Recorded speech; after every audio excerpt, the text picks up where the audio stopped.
E aí, pessoal, tá massa? Tô aqui preparando uma aula. Essa aula ela vai ajudar as séries do primeiro ano do ensino médio, mas ela é interessante também que o pessoal do convênio, o cursinho, tenha acesso, porque ela pode servir também de uma introdução ou de um esclarecimento para assuntos que futuramente iremos abordar. Tá ok? Espero que estejam todos em casa, fazendo sua higienização, saindo o mínimo possível, para que consigamos superar esse momento delicado relacionado à saúde, economia. Espero que dê tudo certo, tá bom? Então eu estou seguindo aqui fazendo a minha parte.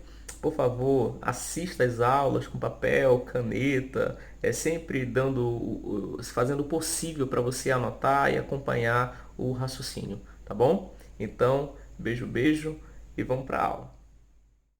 Eu peguei aqui, eu vou chamar de um circuito artístico. Eu vou explorar alguns momentos artísticos aqui. Eu quero explorar com você o Renascimento, eu quero explorar com você também o Barroco, tá ok? Então vamos lá dar início à nossa aula. O que você entende por essa palavra, por essa expressão renascimento, tá? Você sabe que o Renascimento é um movimento artístico que surgiu por volta do século XV e XVI, né? Você já viu isso em história, com o renascimento do comércio e o início da Era Moderna. Mas este nome, renascimento, incita o que no teu pensamento? Incita a renascer alguma coisa. Mas qual momento histórico o renascimento quer voltar? Ele quer renascer? É um momento histórico conhecido como o momento clássico, né? Ou seja, o momento da arte clássica. Mas que momento histórico seria esse da arte clássica? Quem produz a arte clássica vai ser os gregos. Mas perceba que eu não quero abordar toda a arte grega. A arte grega ela tem muitos momentos, ela tem um período geométrico, ela tem um período arcaico. Mas eu quero me apropriar aqui do período clássico. É o período que corresponde ao século V e IV a.C. E neste período de século V e IV a.C., os gregos estão vivendo aí o que eles vão chamar de momento clássico, né? Eles foram invadidos pelos persas. Após a invasão do persa, os gregos eles vão entrar num estado de reflexão, de reconstruir sua cidade maior e melhor. Então a Grécia vai entrar nesse período no que nós chamamos de período clássico. Você bem sabe que posteriormente a Grécia ela vai ser dominada por Roma. E a gente tem um fato bem curioso aí. Enquanto que Roma vai dominar a Grécia, vamos dizer assim, militarmente, né? A Grécia vai ser agora posse do Império Romano, mas acontece algo curioso. Os romanos eles se apaixonam pela arte grega. Então, enquanto que os romanos dominam a Grécia domina Roma culturalmente. Tá? E aí, no século II, mais ou menos, antes de Cristo, a gente ainda vai ter um grande número de escultores em Roma e a gente vai começar a usar esse termo arte greco-romana. Neste exemplo, para a nossa aula de hoje, este termo arte greco-romana ele vai ser útil, tá ok? Bem, a arte clássica ela tem um padrão de beleza muito pautado na racionalidade. Essa busca pela beleza, essa busca pela estética vai ser aí assunto, vai ser questão de diversos filósofos, tá? A gente tem o auxílio de Aristóteles, que ele defende que a arte, que a beleza pode ser conseguida, alcançada por meio da simetria, por meio da ordem. Vamos ter, por exemplo, Pitágoras. Sim, o da matemática. A gente vai ter o Pitágoras, que ele vai defender a ideia de que para algo ser belo, precisa ter harmonia. E isso é alcançado por meio de cálculos matemáticos, por meio de propriedades matemáticas. Isso corresponde a uma arte extremamente racional. A arte grega, ela valoriza muito a razão. Vamos a um exemplo. Esta imagem, ela não é de um templo grego real. Essa imagem ela é uma reconstituição, tá? Os templos gregos estão em ruínas, então para melhorar aqui o exemplo, eu peguei uma reconstituição com os elementos principais de um templo grego, ok? Então vamos olhar aqui. Eu tenho aqui o frontão, que ele representa uma forma geométrica bem básica, tá? E eu tenho aqui essa estrutura inferior com as colunas e os entablamentos, que é uma organização simples.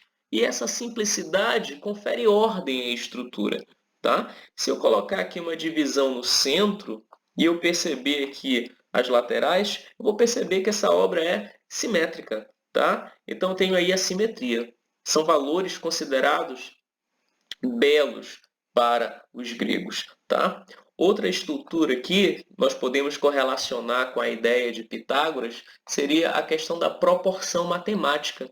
Eu pego o tamanho da cabeça dessa escultura e eu vou dividir esse tamanho, vou repetir essa proporção por todo o corpo até chegar ao número de 7.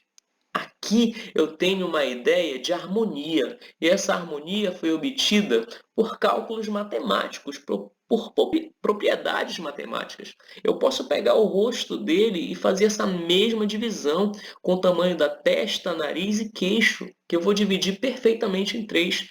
Eu posso pegar cálculos matemáticos e jogar nos braços, nas pernas, no quadril, e eu vou ter aí uma constante matemática, tá? Eu quero que você se atente para o fato que os gregos, neste período, já assinavam as suas obras, ok? Então, eu vou concluir que o Renascimento ele vai ser o resgate da arte, da literatura e de algumas propriedades da cultura greco-romana. Agora pensa comigo, se o Renascimento ele quer renascer a arte greco-romana, pressupõe-se que um dia ela morreu, não é isso? Então, o que vai dar fim à arte greco-romana? Perceba que entre o Renascimento e a arte clássica tem um intervalo. O que vai ficar nesse meio? O que está entre esses dois momentos? Exatamente o que eu vou chamar de Idade Média. Está no meio, Idade Média. Aí a gente tem o surgimento dessa nomenclatura, Idade Média. A Idade Média vai corresponder ao período do século V ao século XV. E ela vai ter início com a queda de Roma. Na Idade Média, eu vou ter aí alguns movimentos artísticos, como a arte bizantina, a arte românica e a arte gótica. É um período que nós chamamos de reino da religião, porque aqui o cristianismo vai estar em ascensão e o cristianismo, a igreja, vai se transformar em uma das maiores instituições desse período. O reino da religião, obviamente, vai proporcionar uma produção artística voltada para temas religiosos. E esses temas religiosos, essas obras com tema religioso, ela tem um objetivo muito simples: catequizar. Meu objetivo com essas obras é catequizar. A partir do momento que a instituição religiosa vai se tornando forte, ela vai também propagar a destruição da arte pagã. É bíblico não adorai falsos deuses. Então, esse mundo medieval vai achar piedoso destruir esculturas, derreter as esculturas em bronze para você criar armaduras, para você criar armas. Então, a arte greco-romana, esse conceito de arte greco-romana, essa ideia, sua filosofia, né, ela vai ter fim, ou ela vai ser transformada, né? A esse período de Idade Média, a gente convém chamar de teocentrismo, né? Existe aqui um regime teocêntrico, onde tudo gira em torno da religião. Vamos analisar algumas obras? Olha a pintura medieval. Essa é uma pintura românica.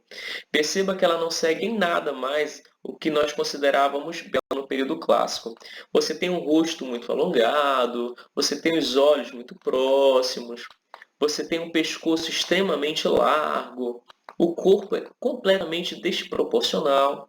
A figura central ela é mais importante, por isso ela é representada maior. Aqui, ó, circundando essa pintura, você tem outras figuras menores que, por ser menos importante, justifica seu tamanho. tá? As pinturas não têm profundidade, não existe perspectiva, são pinturas chapadas ainda. As cores são extremamente vibrantes, não tendo uma gama, uma matização das cores. E aí eu te pergunto, quem fez a obra? Normalmente, a obra religiosa da Idade Média, ela vai ser uma obra anônima. É um gesto de humildade, né? É um gesto fazer uma obra anônima, não diz respeito à questão do artista querer aparecer. Ele é um servo humilde. Vamos dar um exemplo aqui de escultura desse período? Eu tenho uma escultura ainda presa à parede. Isso diz respeito a relevos. Você vai ter o alto relevo e o baixo relevo. O tronco dessa escultura ela vai ser extremamente curto, os braços completamente desproporcionais. Você vai ter os pés, parece que não corresponde a esse corpo, é muito grande, né? E aí eu te pergunto, por que a arte desse período perdeu aquelas características que considerávamos belas lá na antiguidade? É muito simples. Lembra? O objetivo dessa obra é catequizar. Se o objetivo dessa obra é catequizar, nós podemos dizer que ela tem uma função, ou seja, a arte nesse período ela é pragmática. Uma obra pragmática é aquela em que sua função vale mais do que a obra em si. Por isso, nós dizemos que a arte medieval ela é elaborada para auxiliar no processo de catequização. Lembra, na Idade Média, as pessoas não sabiam ler. Mesmo se soubessem, os ensinamentos religiosos não pertenciam ao seu idioma local. A missa era em latim, a Bíblia era em latim. E essas pessoas não sabiam ler nem seu próprio idioma. Imagina, não é isso? Então, o que deu fim à arte clássica foi a cultura medieval. E o Renascimento vem aí tentar resgatar essa cultura. Esse resgate, essa cultura, vai atentar, ou seja, quando você resgata essa cultura, essa arte da antiguidade clássica, é óbvio que alguns temas característicos de outrora, característicos da arte clássica, vão voltar agora no Renascimento, como os temas mitológicos. Os temas mitológicos estarão de volta no Renascimento. O Renascimento vai ser um momento artístico que ele prega a razão, e essa razão é pautada no conhecimento científico. Esse conhecimento científico busca entender melhor o ser humano anatomicamente. O artista no Renascimento, ele não é mais um servo de Deus. Ele não é um ser passivo diante de Deus. Agora esse ser humano também é cientista.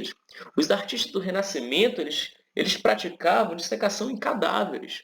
Eles eram extremamente cultos, tá? Então a anatomia, o conhecimento anatômico evoluiu muito, e isso auxiliou muito a medicina. O mundo natural vai ser abordado por meio do olhar da ciência agora. Lembra, na Idade Média você tinha a teoria, você tinha a crença que o Sol girava em torno da Terra, né? Isso vai ser desbancado no Renascimento. Você vai presenciar físicos como Galileu Galilei que vai tentar provar que não, que é a Terra que gira em torno do Sol. Então isso aí, ó, é um mérito da ciência, da valorização da razão. As novas invenções estarão presentes nesse período, e são muitas invenções.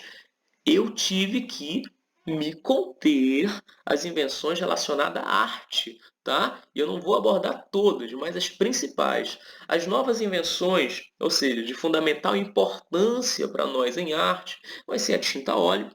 Essa tinta a óleo proporciona uma melhor aplicação da cor, proporciona condições para que o Da Vinci crie mais tarde a técnica do esfumato, e a tinta a óleo ela também possibilita, por meio do esfumato, a perspectiva atmosférica também intensamente utilizada por Da Vinci. Tá? Eu vou ter novas técnicas, né? Como, por exemplo, a composição piramidal vai ser intensamente usada aqui no Renascimento, e eu vou ter também a perspectiva matemática. Tá? Vamos abordar algumas obras. Olha essa obra. Essa obra não é mais de temática religiosa, né? Essa obra aqui se chama O Nascimento de Vênus, de um artista chamado Botticelli. Quando eu analiso essa obra, eu percebo que ela é um tema mitológico, eu estou resgatando a cultura greco-romana, estou resgatando a arte clássica. É um resgate temático. A esse resgate temático, eu vou dar o nome de classicismo. O classicismo, então, vai se caracterizar pelas características que a arte do Renascimento traz, que a liga com a Antiguidade Clássica. Tá? Exemplo nesta imagem, o tema mitológico. O corpo nu também corpo nu. Perceba que as esculturas do período clássico, elas estarão sem roupas. Por que elas estarão sem roupas? Tá? Perdoe-me pela grafia do nu. Por que elas estarão sem roupa? Porque o homem da antiguidade clássica, ele é um homem racional, ele busca entender esse corpo. Se ele colocar roupa nesse corpo, como é que ele vai se apropriar da anatomia? Como ele vai desvendar a anatomia? Não é possível. Então o Renascimento faz esse resgate do corpo nu também. Aqui você tem a assinatura do Botticelli, aqui você tem o artista assinando a obra, que você vai perceber como marca de um individualismo, que também vai ser uma característica do Renascimento. Olha aqui a composição piramidal. Lembra que na arte clássica se caracteriza pelo equilíbrio das obras? Esse equilíbrio aqui, no Renascimento, ele é obtido pela composição piramidal. É uma estrutura matematicamente abordada onde você tem aqui uma base maior e um cume menor. Isso dá estabilidade à pintura. Dando estabilidade, ela tem equilíbrio, tá? Nós chamamos isso de composição piramidal. Você vai perceber que a composição piramidal vai proporcionar harmonia e equilíbrio. Isso novamente é o que? Classicismo. Novamente a assinatura do artista, marca do individualismo. Olha só essa escultura do Michelangelo, que formidável, cara. Maravilhosa. A gente tem novamente uma composição piramidal, atribuindo para essa pintura equilíbrio e harmonia. Perceba a expressão serena de Maria. Ela recebe seu filho morto após a retirada do mesmo da cruz e ela reage assim serenamente. Isso é uma característica da arte clássica. A arte clássica, você não vai ter uma expressão facial extrema, tá? É uma expressão facial serena, tranquila. Isso também é marca do classicismo e também beleza das estruturas matemáticas. E se eu usar como exemplo o Davi de Michelangelo, né? Você tem aí um corpo humano que faz eco novamente à arte clássica. E você também vai perceber a proporção da cabeça sendo distribuído por todo o corpo. Perceba a diferença do Michelangelo para essa obra do período românico. Olha como ela deixa a desejar de perícia técnica. Aqui, a beleza não está na obra, a beleza está no objetivo dela. O objetivo dela é catequizar. Se ela faz bem seu papel, então ela é bela. Ela é bela porque é divina. Aqui não. Aqui eu tenho que exaltar a técnica, que eu tenho que mostrar que eu sei fazer, né? Então aqui eu estou mostrando um corpo muito bem estruturado aí do Michelangelo. Professor, tem algo que eu não entendi. Você diz que o Renascimento valoriza a ciência, o homem, e nós estamos aqui abordando o tema religioso de novo. O que está acontecendo? Embora o Renascimento a gente encontre nos livros o antropocentrismo, né, a valorização do homem no centro de tudo, não quer dizer que nós não vamos encontrar a imagem religiosa. Nós vamos encontrar, afinal de contas, a igreja continua patrocinando a arte. Os artistas continuam a sobreviver, então eles continuam sendo patrocinados por igrejas. Mas aonde está o antropocentrismo aqui? Na valorização do corpo humano, está na valorização do conhecimento anatômico, que é fruto da razão, fruto da dissecação de cadáver, tá? Isso aqui é antropocentrismo. Isso aqui é a valorização do corpo humano, ok? Vamos abordar o nosso último movimento? Ele se chama barroco. A gente não sabe muito bem a origem dessa palavra, mas a gente entende que ela foi usada no sentido pejorativo, como algo estranho, bizarro, algo que não é tão belo como antes. Isso faz uma referência ao Renascimento. O barroco é um movimento de diversos artistas talentosos, mas que parece não abordar a obra como os renascentistas, e aí eles ganharam esse apelido de barrocos. Tá? Na Europa, o barroco surge na Itália entre os séculos XVII e XVIII. No Brasil ele já chega de forma mais chega mais tarde e ele também dura um pouquinho mais, tá? É uma arte de aspecto religioso, ela foi patrocinada pela Igreja no período de Contra-Reforma, tá? Da Contra-Reforma protestante, e o objetivo dela é de atestar o poder político da Igreja, atrair novos fiéis e exaltar os sentimentos, tá? A arte barroca, ela exalta os sentimentos, tá? É uma das características principais da arte barroca. A arte barroca também tem como característica o dramatismo intenso, a composição diagonal, o contraste. Esse contraste tem vários aspectos, tá? É o contraste do ponto de vista religioso profano. Você vai encontrar obras religiosas que abordam você encontra um certo erotismo na obra religiosa, né? Às vezes você encontra obras religiosas no contexto do profano, tá? E um forte contraste de luz e sombra. Olha essa obra. Barroca, tema religioso. Olha o forte escuro. Olha o dramatismo. A moça gritando, né? Olha aqui o claro. Que luz é essa que ilumina só o que é importante? Por que eu não consigo ver a parte de trás? No Renascimento não era assim. No Renascimento tinha uma luz natural, que essa luz natural se debruçava por toda a extensão da tela, iluminando o primeiro, o segundo e o terceiro plano. Aqui não. Eu tenho um primeiro plano super valorizado e o segundo e terceiro plano muito secundário. O terceiro plano nem aparece aqui, é um escuro total. Eu tenho aí um tema, obviamente, religioso, que se trata aí da retirada de Jesus da cruz. Eu tenho uma composição diagonal. Seus olhos descem na diagonal. A diagonal para a arte representa movimento, representa queda, representa tensão, tá? Olha a superfície da arquitetura barroca. Perceba o uso de linhas curvas. Lembra lá na arte clássica? Lá na arte clássica você tem linhas retas, né? Isso é sinal de ordem. Aqui não. Aqui você tem linhas curvas. As linhas curvas dá a ideia de movimento. As linhas curvas remetem à ideia de, de um movimento, e esse movimento te dá dramatismo. Perceba aqui os capitéis das colunas. Os capitéis das colunas, eles são extremamente trabalhados. Essas colunas, elas nem têm a função real de sustentar a arquitetura. Muitas delas, elas são colunas que estão aí para enfeitar, para decorar, tá? É característica do barroco essa questão ornamental, tá? Por fim, vamos olhar a escultura. A gente tem o mesmo personagem, Davi, aquele que matou Golias. Um do Michelangelo, no Renascimento. Outro do Bernini, no Barroco. Você está vendo alguma coisa diferente? Primeiramente, expressão facial. Lembra a característica do Barroco? O drama? Então a gente vai ter o quê? Foco na ação. A ação está acontecendo neste exato momento. Isso aí é dar ênfase ao drama. Perceba que o eixo do corpo dele está por meio de linhas curvas. Essa linha curva presente no corpo dele dá uma ideia de um movimento. E não podemos esquecer que o tema aqui é religioso, tá ok? Então vamos analisar aqui esses momentos rapidinho.